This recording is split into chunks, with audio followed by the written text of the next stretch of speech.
ओम नमः शिवाय। हर हर महादेव। आप सभी श्रोताओं को मौनी अमावस्या की हार्दिक शुभकामनाएं। हमारे हिंदू धर्म में मौनी अमावस्या का बहुत ही अधिक महत्व बताया गया है। मौनी अमावस्या पर व्रत, पूजा विधि और महात्म्य की बातें पुराणों में बताई गई है। मान्यता है कि मौनी अमावस्या के दिन व्रत रखने से सुहाग, सौभाग्य और समृद्धि की प्राप्ति होती है। अब की बार साल 2025 में मौनी अमावस्या का व्रत 29 जनवरी बुधवार को रखा जाएगा।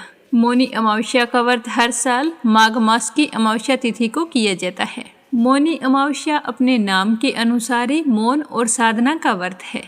हम हर दिन ना जाने कितनी ही बात बोल जाते हैं, जिससे लोगों का मन आहत होता है और अपनी कही हुई बातों को लेकर हम बाद में अफसोस भी करते हैं। इसीलिए साधना के लिए मौन परम आवश्यक माना गया है। गृहस्थ जन हमेशा मौन व्रत नहीं रख सकते, इसीलिए उनके लिए एक दिन निर्धारित किया गया है और वो है मौनी अमावस्या का। इस दिन गृहस्थों को आत्म शुद्धि के लिए मौन व्रत का संकल्प लेना चाहिए।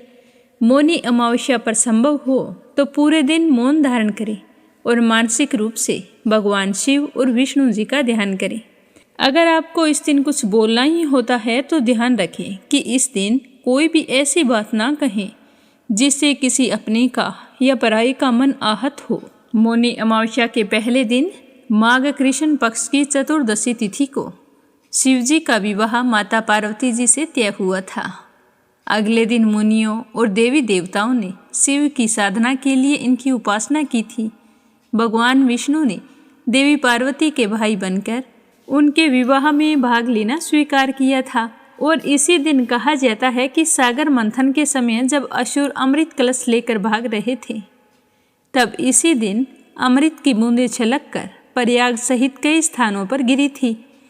इसीलिए मौनी अमावस्या पर प्रयाग सहित अन्य तीर्थों में स्नान करके दान पुण्य करने से हमें अनंत फलों की प्राप्ति होती है। इस दिन तिल, ऊनी वस्त्र, घी का दान बहुत ही पुण्यदायी होता है। इसीलिए मौनी अमावस्या पर इन वस्तुओं का दान जरूर करना चाहिए। यह जरूरी नहीं है कि आप बहुत अधिक दान करें। अपनी श्रद्धा और क्षमता के अनुसार आप थोड़ा दान भी कर सकते हैं। इससे भगवान शिव की कृपा प्राप्त होती है, जिससे वह अपने जीवन के समस्त सुखों को भोगता हुआ मृत्यु के पश्चात उत्तम लोक में स्थान पाता है। व्यक्ति मुनि पद को प्राप्त करता है। एक मान्यता यह भी है कि मौनी अमावस्या के दिन मनु ऋषि का जन्म हुआ था, तो मनु ऋषि के नाम से ही इस दिन का नाम मौनी अमावस्या पड़ गया। अब अपने सुनते हैं मौनी अमावस्या की कथा। तो शुरुआत करते हैं गणेश जी की कहानी से। बोलो गणेश जी महाराज की जय हो। एक गांव था जिसमें एक सेठ जी अपने परिवार के साथ रहा करते थे। सेठ जी का गांव के पास ही शहर में बहुत बड़ा कारोबार था। सेठ जी गणेश जी के परम भगत थे। वे पूरी श्रद्धा और विश्वास के साथ नियमित रूप से गणेश जी की पूजा किया करते थे। तो गणेश जी की कृपा से सेठ जी के घर में अन्न धन के भंडार सदैव भरे रहते थे। उनके जीवन में किसी भी प्रकार की कोई कमी नहीं थी। नित्य प्रतिदिन वो नियम से नदी पर स्नान करने जाते और आकर गणेश जी की पूजा करते, उन्हें भोग लगाते। गणेश जी की पूजा करने के बाद ही स्वयं भोजन किया करते थे। ये उनका रोजाना का नियम था। पर यह बात सेठानी जी को बिल्कुल भी अच्छी नहीं लगती थी। वो धार्मिक नहीं थी और ना ही भगवान में विश्वास रखती थी। सेठ जी को रोजाना ऐसा करने के लिए मना किया करती थी, लेकिन सेठ जी सेठानी की बात पर ध्यान नहीं देते थे। एक दिन की बात है, सेठानी सोचने लगी कि ये गणेश जी को इतना मानते हैं और कहते हैं कि सब कुछ गणेश जी भगवान ने दिया है और हमेशा इनकी पूजा करते हैं। पत्थर की पूजा करने से कुछ नहीं होता है। आज मैं गणेश जी को यहाँ से उठा लेती हूँ, फिर देखती हूँ कि वो गणेश जी की पूजा कैसे करेंगे और बिना पूजा किए कितने दिन भूखे रहेंगे। तो यह सोचकर सेठानी दूसरे दिन जब सेठ जी नदी पर स्नान करने के लिए जाते हैं, तो पीछे से गणेश जी की मूर्ति को उठा लेती है और बगीचे में ले जाकर जमीन में दबा देती है। जब सेठ जी नदी पर से स्नान करके आते हैं तो देखते हैं कि मंदिर में गणेश जी की मूर्ति नहीं है। तो वो सेठानी से पूछते हैं कि गणेश जी की मूर्ति कहाँ गई, मंदिर में तो है नहीं। तो सेठानी बोली कि मुझे नहीं मालूम, आपको पता है? कि मेरी इन सब चीज़ों में कोई रुचि नहीं है। तो सेठ जी परेशान होकर सारे घर में गणेश जी की मूर्ति को ढूंढने लगे, पर उन्हें मूर्ति नहीं मिली। सेठानी ने कहा कि आप भोजन कर लो और काम पर जाओ। तो सेठ जी ने कहा कि आज तक मैंने कभी भी गणेश जी को भोग लगाए बिना भोजन नहीं किया है, तो आज भी नहीं करूँगा। सेठ जी ने अन्न जल त्याग दिया और मन ही मन गणेश जी का स्मरण करने लगे। कहने लगे कि प्रभु, मुझे लगता है कि आप मुझसे नाराज हो गए हैं। मेरी ही पूजा पाठ में कोई कमी रह गई थी, इसीलिए आप मुझे छोड़कर कहीं चले गए हैं। हे भगवान, अगर मुझसे कोई गलती हो गई हो तो मुझे माफ़ करो और अपनी कृपा दृष्टि मुझ पर बरसाओ और मुझे दर्शन दो। सेठ जी ने पूरा प्रण कर रखा था कि जब तक मुझे गणेश जी दर्शन नहीं देंगे तब तक मैं अन्न जल ग्रहण नहीं करूँगा। तो इसी तरह पूरा दिन निकल गया। रात्रि में सेठ जी गणेश जी का स्मरण करते हुए सो गए। तो सेठ जी की सच्ची भक्ति से गणेश जी भगवान प्रसन्न हो गए और सेठ जी को सोए हुए नींद में दिखाई देने लगा जैसे गणेश जी भगवान एक चूहे के साथ खेल रहे हैं और चूहे को खाने के लिए लड्डू देते हैं। तो वह चूहा लड्डू लेकर उछलता कूदता हुआ बगीचे में चला जाता है और वहां जाकर जमीन को खोदने लगता है। वहीं पर वो लड्डू डाल देता है। तो अचानक से सेठ जी की नींद खुल जाती है। तो वो सोचने लगते हैं कि मुझे इस तरह का सपना क्यों आया। फिर खड़े होकर बगीचे में चले जाते हैं और उसी जगह को जाकर खोदते हैं जिस जगह को अपने सपने में चूहे को लड्डू दबाते हुए देखा था। तो जैसे ही थोड़ी सी मिट्टी हटाई तो हटाते ही एक कपड़े के अंदर लपेटे हुए गणेश जी महाराज की मूर्ति मिल गई। तो यह देखकर सेठ जी बहुत ही प्रसन्न हुए और मूर्ति को लाकर नहला धुलाकर मंदिर में विराजमान कर दिया और पूजा पाठ करने लगे। घंटी की आवाज़ सुनकर सेठानी की नींद खुल गई। तो वह उठकर आई कि सेठ जी को क्या हो गया है जो इस तरह रात में ही घंटी बजा रहे हैं। तो सेठानी उठकर मंदिर में आकर देखती है तो गणेश जी की मूर्ति वहाँ पर विराजमान थी और सेठ जी पूजा पाठ कर रहे थे। तो यह देखकर सेठानी को बड़ी ही हैरानी होती है और वह हाथ जोड़कर सेठ जी से माफ़ी मांगती है और गणेश जी को छिपाने वाली सारी बात सेठ जी को बता देती है। तो सेठ जी कहते हैं कि अब तो तुम्हें विश्वास हो गया होगा कि यह सब कुछ गणेश जी भगवान ने दिया है। तो सेठानी शर्मिंदा होते हुए कहती है कि मुझसे बहुत बड़ी गलती हो गई। आज के बाद मैं भी तुम्हारे साथ रोजाना नियम से गणेश जी भगवान की पूजा किया करूँगी। उसी दिन से सेठ और सेठानी प्रेम पूर्वक पूरे श्रद्धा भाव से गणेश जी भगवान की पूजा करने लगे। हे गणेश जी भगवान, जैसे आपने अपना आशीर्वाद सेठ जी पर बनाए रखा उसी तरह सभी पर बनाए रखना। जो भी आपकी पूजा पाठ करके इस कथा को सुने उसकी सारी मनोकामनाएं पूर्ण करना। बोलो गणेश जी भगवान की जय हो। अब अपने सुनते हैं मौनी अमावस्या पर सुनी जाने वाली पौराणिक व्रत कथा। बोलो श्री हरि विष्णु भगवान की जय हो, शिव शंकर की जय हो। प्राचीन काल की बात है कि एक ब्राह्मण परिवार कांचीपुरी में रहता था। पति पत्नी दोनों ही धर्मात्मा थे, धर्म पूर्वक अपनी गृहस्थी चलाते थे। ब्राह्मण देवता का नाम देवस्वामी था और उनकी पत्नी का नाम धनवंती था। इनके 7 पुत्र और एक पुत्री थी। पुत्री का नाम गुणवती था। गुणवती बचपन से ही अपने नाम के अनुसार बहुत ही गुणवान और संस्कारी थी। तो ब्राह्मण देवता ने अपने 7 बेटों का विवाह कर दिया। समय के साथ गुणवती भी बड़ी हो गई। तो देवस्वामी ने एक दिन धनवती से कहा कि पुत्री के लिए अब उत्तम वर देखना चाहिए, हमारी बेटी विवाह योग्य हो गई है। तो ब्राह्मण ने अपने छोटे पुत्र को बहन गुणवती की कुंडली दी और कहा कि जाओ बेटा, ज्योतिष को अपनी बहन की कुंडली दिखवा लाओ ताकि उसके विवाह की बात आगे चले। इसके विवाह के योग कब बन रहे हैं, कौन सी दिशा में इसकी सगाई होगी। तो ब्राह्मण देवता की बात सुनकर उनका छोटा बेटा कुंडली लेकर चला गया। एक ज्योतिष के पास जाकर अपनी बहन की कुंडली दिखाई तो ज्योतिष कुंडली देखते ही चिंता मगन हो गया। तो वह कहने लगा कि हे गुरुदेव, क्या बात है, आप इस तरह से चिंतित क्यों दिखाई दे रहे हैं। तो उस ज्योतिष ने कहा कि बेटा, तुम्हारी बहन का विवाह तो होगा, पर विवाह होते ही तुम्हारी बहन विधवा हो जाएगी। तो यह सुनकर उसके भाई को बड़ा ही दुख हुआ। वह कुंडली लेकर घर आ गया। घर आकर अपने पिताजी को जो ज्योतिष ने बात बताई थी वो सारी की सारी बता दी। तो यह सुनकर ब्राह्मण देवता को बहुत ही दुख हुआ। तो वे उसी दिन अपने बेटे को लेकर उस ज्योतिष के पास वापस गए और हाथ जोड़कर कहने लगे कि हे गुरुदेव, आपने ये क्या बता दिया? तो ज्योतिष ने कहा कि जो इसके भाग्य में लिखा है मैंने तो वही बताया है। तो ज्योतिष की बात सुनकर ब्राह्मण देवता कहने लगे कि हे महाराज, अगर आप इस चीज़ का कारण जानते हैं तो निवारण भी जानते हैं, तो आप कृपया करके मुझे ऐसा कोई उपाय बताइए जिससे मेरी बेटी का विवाह होने के बाद उसका अखंड सौभाग्य बना रहे। तो ब्राह्मण देवता की बात सुनकर ज्योतिष कहने लगा कि हे ब्राह्मण, सिंहल द्वीप में एक पतिव्रता महिला रहती है, उसका नाम सोमा धोबिन है। यदि कन्या की शादी से पहले वो तुम्हारे घर आकर पूजन करे और अपना आशीर्वाद दे तो यह दोष दूर हो जाएगा। जब तक तुम उनसे पूजा ना करवाओ अपनी बेटी का विवाह कहीं पर भी तय मत करना। सोमा धोबिन बहुत ही धर्मपरायण महिला है, वो कहीं भी आती जाती नहीं है। तुम कह कर देख लो, शायद तुम्हारा कहना मान जाए। अगर वो तुम्हारे घर आकर पूजन करेगी और अपना आशीर्वाद देगी तो तुम्हारी बेटी का यह दोष दूर हो जाएगा। तो यह सुनकर ब्राह्मण देवता बहुत ही प्रसन्न हुए और ज्योतिष का धन्यवाद करते हुए घर आ गए।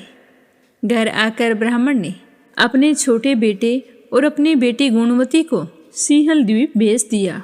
दोनों भाई बहन सागर के किनारे पहुंचकर उसे पार करने के बारे में विचार करने लगे।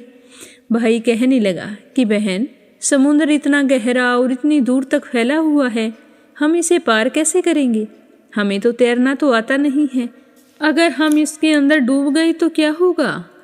तो इसी तरह सारा दिन दोनों भाई बहन समुद्र पार करने के बारे में ही बातें करते रहे।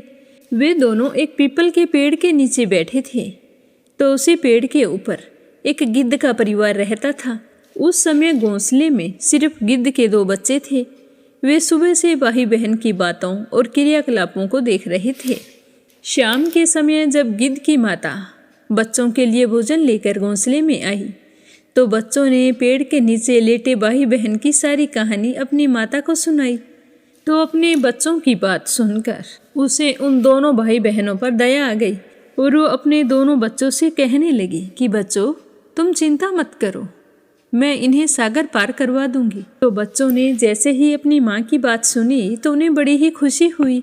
भोजन ग्रहण किया। तो उसके बाद बच्चों की माँ उन भाई बहन के पास आ गई। पास आकर कहने लगी कि मैं तुम्हारी समस्या को जान गई हूँ, तुम दोनों चिंता मत करो, मैं तुम्हारी समस्या का निदान कर दूंगी और आपको सोमा धोबिन के पास भी पहुँचा दूंगी। तो गिद्ध की बातों को सुनकर दोनों भाई बहन बड़े ही आनंदित हुए। फिर उन्होंने वन में से ही मौजूद कंद मूल को खाकर रात गुजार ली। सुबह होते ही गिद्ध ने दोनों भाई बहनों को अपनी पीठ पर बैठाकर समुद्र पार करवाया और सिंहल द्वीप में सोमा धोबिन के घर पहुंचा दिया। तो वो दोनों भाई बहन सोमा धोबिन के घर के पास छुपकर रहने लगे। हर दिन सुबह होने से पहले ही गुणवती सोमा धोबिन का घर लीप दिया करती थी और घर का सारा काम कर देती थी। तो एक दिन सोमा धोबिन ने अपनी बहुओं से पूछा कि प्रतिदिन हमारा आंगन कौन लीपता है? तो बहुओं ने प्रशंसा के लोभ में कहा कि हमारे अलावा यह काम कौन कर सकता है। लेकिन सोमा धोबिन को अपनी बहुओं की बात पर भरोसा नहीं हुआ। वो सोचने लगी कि जो रोजाना घर का काम करने के लिए ही आपस में सारा दिन लड़ती झगड़ती हैं और आज समय से काम भी हो गया और आंगन भी लीप लिया, ये तो नहीं हो सकता। तो इस तरह उसे अपनी बहुओं की बात पर विश्वास नहीं हुआ। वो सोचने लगी कि मुझे पता तो लगाना पड़ेगा कि कौन है जो हमारे घर का सारा कार्य करके चला जाता है। मुझे ही कुछ न कुछ करना पड़ेगा। यह सोचकर सोमा धोबिन पूरी रात जागती बैठी रही कि आज तो मैं इस बात का पता लगा कर ही रहूंगी। इस तरह पूरी रात बीत गई। किसी को ना आया देखकर सोमा धोबिन बहुत ही दुखी और परेशान हुई। तभी सोमा धोबिन ने देखा कि उनके घर एक कन्या आई है और वह घर की झाड़ू बुहारी करके आंगन लीप रही है। तो सोमा धोबिन गुणवती के पास गई और उसे पूछने लगी कि तुम कौन हो और क्यों हर सुबह हमारा आंगन लीप कर जाती हो? तो सोमा धोबिन की बात सुनकर गुणवती कहने लगी कि पहले आप मुझसे वादा करो, उसके बाद मैं तुम्हें सब कुछ सच सच बता दूंगी। तो सोमा धोबिन ने वचन दिया। तो गुणवती ने अपना सारा हाल सोमा को कह सुनाया। अब गुणवती की बातों को सुनकर सोमा ने कहा कि तुम कुंवारी कन्या मेरे घर का सारा काम सूर्योदय से पहले कर जाती थी। इतना ही नहीं, रोजाना आंगन भी लीपती थी। तो मैं तुमसे बहुत प्रसन्न हूँ। मैं तुम्हारे लिए कुछ न कुछ अवश्य करूँगी। मैं तुम्हारी सुहाग को बरकरार रखने के लिए तुम्हारे साथ ही चलती हूँ। तो सोमा धोबिन जैसे ही घर छोड़कर उसके साथ चलने लगी, उससे पहले अपनी बहुओं से कहा था कि अगर मेरे लौटने से पहले मेरे पति या बेटों को कुछ हो जाता है तो उनके शरीर को संभाल कर रख देना, तेल के कड़ाही में डुबो देना। यह कहकर सोमा धोबिन उस कन्या के साथ चली गई और फिर गुणवती के घर पहुंचकर पूजा अर्चना की और अपनी मांग का सिंदूर गुणवती की मांग में लगाया और कहा कि अब तुम इसके लिए कोई अच्छा सा घर वर देखकर इसकी शादी कर दो। आज से इसका सुहाग अखंड रहेगा, ये मेरा आशीर्वाद है। यह कहकर सोमा ने गुणवती को अखंड सौभाग्य का आशीर्वाद दिया और फिर वहां से चल पड़ी। पर जिस समय अपनी मांग का सिंदूर गुणवती की मांग में लगाया था, उसी समय उसके पति की मृत्यु हो गई थी। तो सोमा धोबिन की बहुओं ने अपनी सास के कहे अनुसार अपने ससुर के शरीर को सरसों के तेल के कड़ाही में रख दिया। तो सोमा धोबिन गुणवती को आशीर्वाद देकर वहां से चल पड़ी। तो रास्ते में मौनी अमावस्या का व्रत आया। तो सोमा धोबिन ने पीपल वृक्ष की छाया में भगवान श्री हरि विष्णु और शिव जी की पूजा करके 108 बार पीपल की परिक्रमा की। तो इस व्रत के पुण्य प्रभाव से सोमा के घर लौटते ही उसका पति फिर से जीवित हो गया। तो यह आश्चर्य देखकर सोमा धोबिन की बहुओं को बड़ी ही हैरानी हुई। उसके बाद से वे भी अमावस्या का व्रत करने लगी और अपने घर का काम बिना किसी लड़ाई के जल्दी जल्दी निपटाने लगी। तो यह देखकर सोमा धोबिन भी बहुत खुश थे और उधर गुणवती का विवाह भी किसी अच्छे घर में रिश्ता करके तय कर दिया। फिर खूब धूमधाम से उसका विवाह किया और फिर गुणवती की शादी अच्छी तरह से संपन्न हो गई। किसी भी तरह का कोई भी विलंब नहीं हुआ, क्योंकि गुणवती को सोमा धोबिन ने अपनी अमावस्या व्रत का पुण्य फल दिया था। विवाह के बाद गुणवती भी अमावस्या के व्रत रखकर पीपल के पेड़ की पूजा करने लगी। जो भी स्त्री पुरुष मौनी अमावस्या का व्रत रखते हैं, उन्हें व्रत रखकर इस कथा को अवश्य सुनना चाहिए और कथा सुनने के बाद पीपल वृक्ष की 108 बार परिक्रमा भी करनी चाहिए। इस दिन भगवान विष्णु जी सहित शिव जी भगवान की पूजा भी की जाती है। बोलो विष्णु भगवान की जय हो, बोलो भोले शंकर की जय हो। अब आपने सुनते हैं लपसी और तपसी की कहानी। बोलो लपसी तपसी की जय हो। बहुत पुराने समय की बात है। एक गांव में एक ब्राह्मण परिवार रहा करता था। उसमें पति पत्नी के अलावा उनके 2 बच्चे थे। एक बेटा था, एक बेटी थी। ब्राह्मण दंपति बहुत ही सरल स्वभाव के थे। समय मिलने पर प्रभु का स्मरण किया करते थे। उनकी बेटी बहुत ही संस्कारी और सुशील थी, लेकिन उनका बेटा आवारा किस्म का था। वह कोई काम धाम नहीं करता और ना ही कभी अपने माँ बाप का कहना मानता था। समय के साथ दोनों बहन भाई बड़े हो गए।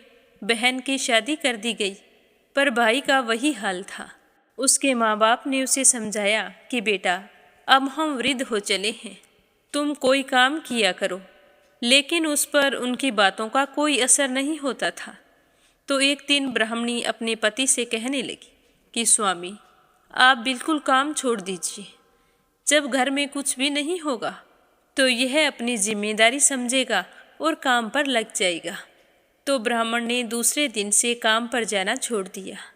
तो यह देखकर उनके बेटे ने कोई काम नहीं किया और चोरी करने चला गया। आते जाते राहगीरों को लूट लेता और उसी से अपने घर का गुजारा किया करता था। तो उसकी लूटने और चोरी करने की आदत से सारे गांव वाले उसे लपसी कहने लगे। तो लपसी की इस हरकत से उसके माँ बाप बहुत ही दुखी रहते थे, पर वह किसी की सुनने के लिए तैयार नहीं था। इसी तरह समय बीतता गया। एक दिन की बात है कि लपसी एक पीपल के पेड़ पर बैठा था। तभी शिव पार्वती जा रहे थे। पार्वती माता गहनों से लदी हुई थी, तो लपसी उन्हें देखकर सोचने लगा कि सूरत के कितने गहने हैं। आज ये सारे के सारे लूट लूँगा तो मुझे कई महीनों तक चोरी नहीं करनी पड़ेगी। तो वह लूटने के इरादे से पीपल की ओट में होकर बैठ गया।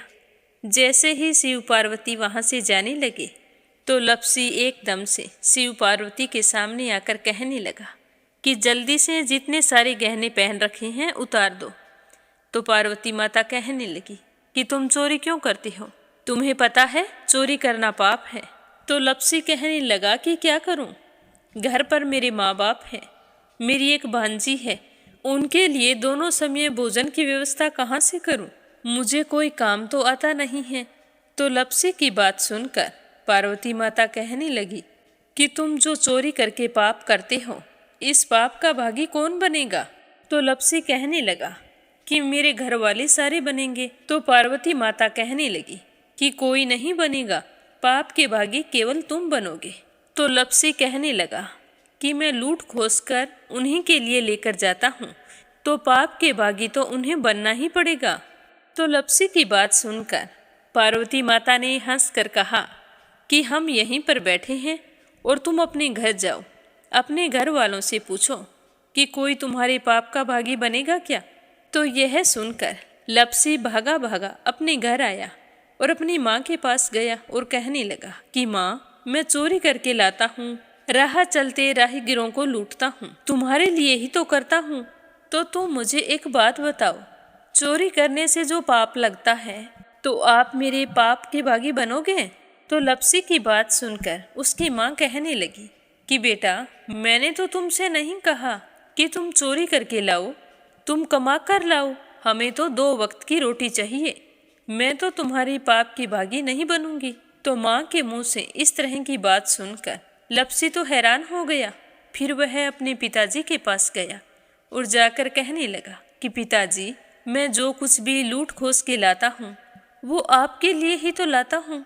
देखो मैंने लूट कर कितना धन इकट्ठा कर लिया है, कितने ऐशो आराम हैं तुम्हारे।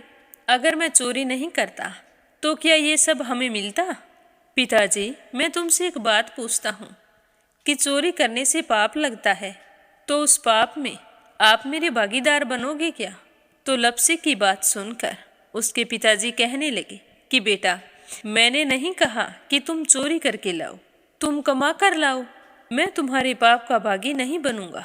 तो माँ बाप के मुंह से इस तरह की बात सुनकर वह बहुत ही उदास हुआ और सोचने लगा कि मैं कितने महीनों से चोरी कर रहा हूँ, ना जाने मुझ पर कितना पाप चढ़ गया है, और ये तो बोल रहे हैं कि पाप के भागी हम नहीं बनेंगे, तो अब क्या होगा? तो वह बड़े ही दुखी मन से शिव पार्वती से मिलने के लिए चल पड़ा। जैसे ही घर से बाहर निकलने लगा तो उसकी छोटी सी भांजी दरवाजे पर खेल रही थी। उसे पता नहीं था कि पाप पुण्य क्या होता है, तो वो कहने लगी कि मामा, पाप की भागी मैं बनूंगी। तो उसके इस तरह कहते ही लपसी ने उसे गोद में उठाया और चल पड़ा। शिवजी भगवान और पार्वती माता के पास जाकर कहने लगा कि घर वालों ने पाप का भागी बनने से मना कर दिया है और एक यही है जो पाप की भागी बनने को तैयार है। फिर लपसी बड़े ही दीन स्वर में कहने लगा कि हे भगवान, मैं समझ गया हूँ कि चोरी करना पाप है। आज तक जो मैंने काम किया वो बहुत ही गलत था, लेकिन अब मैं इसका प्रायश्चित करना चाहता हूँ। अब तुम ही बताओ, मुझे मेरे पापों से मुक्ति कैसे मिलेगी? तो उसकी बात सुनकर शिव पार्वती बहुत ही खुश हुए और लपसी को कच्चे सूत का एक छोटा सा गोला देते हुए कहा कि लपसी, ये सूत लो और इस पीपल के चारों ओर परिक्रमा लगाओ। जब यह सूत समाप्त हो जाएगा तब तुम्हारे सारे पाप नष्ट हो जाएंगे। तो यह सुनकर लपसी बहुत ही खुश हुआ। सोचने लगा कि छोटा सा गोला है, अभी लपेट कर घर चला जाऊंगा, उसके बाद में कभी कोई पाप नहीं करूंगा। फिर उसने अपनी बांजी को कंधे पर बैठाया और पीपल की परिक्रमा लगानी शुरू कर दी। अब भगवान का वह सूत खत्म कहाँ होने वाला था। लपसी चक्कर लगाता गया पर वह सूत खत्म नहीं हुआ। चक्कर लगाते लगाते 1 महीने, 6 महीने, साल, पूरे 12 साल बीत गए, पर वह सूत खत्म नहीं हुआ। 12 साल बाद एक बार फिर शिव पार्वती जी वहाँ से गुजर रहे थे, तो पार्वती माता ने कहा कि स्वामी चलो लपसी को चलकर देखते हैं। तो शिव जी कहने लगे, वो चोरी करने वाला, लूटने वाला कब का चला गया होगा। तो पार्वती माता कहने लगी कि नहीं स्वामी, चलकर देखने में क्या जाता है, चलो एक बार देखते हैं। तो शिव पार्वती जी जैसे ही पीपल वृक्ष के पास आए तो देखा कि लपसी तो अब भी चक्कर लगा रहा है। वहाँ चारों ओर गहरी खाई हो गई है और लपसी की बड़ी बड़ी दाढ़ी, मूंछें, नाखून बढ़ गए हैं। तो यह देखकर पार्वती माता ने कहा कि देखो स्वामी, आप तो कह रहे थे कि वो कब का ही चला गया, देखो इसके मन में सच्ची भक्ति है। तो पार्वती की बात सुनकर शिवजी ने कहा कि चलो अभी देख लेता हूँ। तो यह कहकर शिवजी ने एक सोने का कड़ा लपसी के आगे फेंक दिया। तो लपसी ने झट से उसके ऊपर पैर कर लिया। फिर अचानक से उसका ध्यान शिव पार्वती जी की ओर गया, तो वो हाथ जोड़कर कहने लगा कि भगवान, अब तो मेरे पाप समाप्त हो गए होंगे, आप मुझे यहाँ से जाने की आज्ञा दीजिए, आपका यह सूत अभी तक खत्म नहीं हुआ है। तो शिवजी भगवान ने कहा कि तुम्हारे पाप कर्म भी अभी तक पूरे नहीं हुए हैं। तो शिवजी की बात सुनकर लपसी कहने लगा कि भगवान, मुझे पूरे 12 वर्ष हो गए हैं आपकी भक्ति करते करते, और अब भी आप मुझ पर शक कर रहे हैं। तो शिवजी ने कहा कि अपना पैर उठाओ। तो जैसे ही लपसी ने अपना पैर उठाया तो उसके पैर के नीचे सोने का कड़ा था। तो यह देखकर लपसी शर्मिंदा हो गया और कहने लगा कि प्रभु, गलती हो गई, मुझे माफ़ करो, आगे से मैं ऐसी गलती कभी नहीं करूँगा। तो शिवजी कहने लगे कि नहीं लपसी, तुम्हारा पाप ऐसे पूरा नहीं हो सकता, अब तुम्हें 12 वर्ष तक और इसी तरह परिक्रमा करनी होगी, उसी के बाद तुम्हारे पाप समाप्त होंगे। यह कहकर शिव पार्वती वहाँ से चले गए और वह फिर से पीपल के पेड़ की परिक्रमा करता रहा। करते करते 12 साल बीत गए। 12 साल बाद में शिव पार्वती जी वहाँ पर आए तो उन्होंने देखा कि आज भी वो वहीं पर चक्कर लगा रहा है। तो शिव जी ने फिर उसके सामने सोने की अंगूठी फेंकी, पर उसने कोई ध्यान नहीं दिया। तो शिव जी भगवान प्रसन्न होकर कहने लगे कि हे लपसी, आज से तुम मेरी तपस्या करके तपसी बन गए हो। मैं तुम्हें वरदान देता हूँ कि तुम अपने जीवन में सारे सुखों को प्राप्त करेगा, और तूने 24 बरस तक मेरी भक्ति की है, इसका फल भी तुझे अवश्य मिलेगा। जो भी औरत गाय और कुत्ते की रोटी नहीं बनाएगी, उसका पुण्य फल तुम्हें मिलेगा। आंगन लीप कर दहलीज नहीं लीपेगी, तो उसका पुण्य फल भी तुझे ही मिलेगा। अगर हमारे घर की बहन बेटी को हम सूट, तीवल या साड़ी भेंट स्वरूप देते हैं, तो साथ में मोली का धागा और कुछ रुपए नहीं देंगे, तो उसका पुण्य फल भी तुम्हें ही मिलेगा। अगर कोई दिए से दिया जलाएगा, तो उसका पुण्य फल भी तुम्हें ही मिलेगा। अगर व्रत और पूजा पाठ में सारी कहानी सुन ले और तुम्हारी कहानी ना सुने, तो उसका पुण्य फल भी तुम्हें ही मिलेगा। कहा जाता है कि तभी से सुबह पहली रोटी गाय की और सुबह की अंतिम रोटी छोटी बनाई जाती है, और शाम को अंतिम रोटी बड़ी बनाई जाती है जो कुत्ते की होती है, और दिए से दिया भी नहीं जलाया जाता। और घर की बहन बेटियों को सूट और तीवल के साथ भेंट स्वरूप कुछ रुपए भी जरूर दिए जाते हैं। और उसी दिन से हर व्रत कथा के बाद में लपसी तपसी की कहानी जरूर सुनी जाती है, और कथा समाप्त होने पर कहा जाता है कि लपसी का फल लपसी को मिले, तपसी का फल तपसी को मिले। हमारी पूजा पाठ का, हमारे व्रत का और हमारी कहानी का पुण्य फल हमें मिले। बोलो लपसी तपसी की जय हो।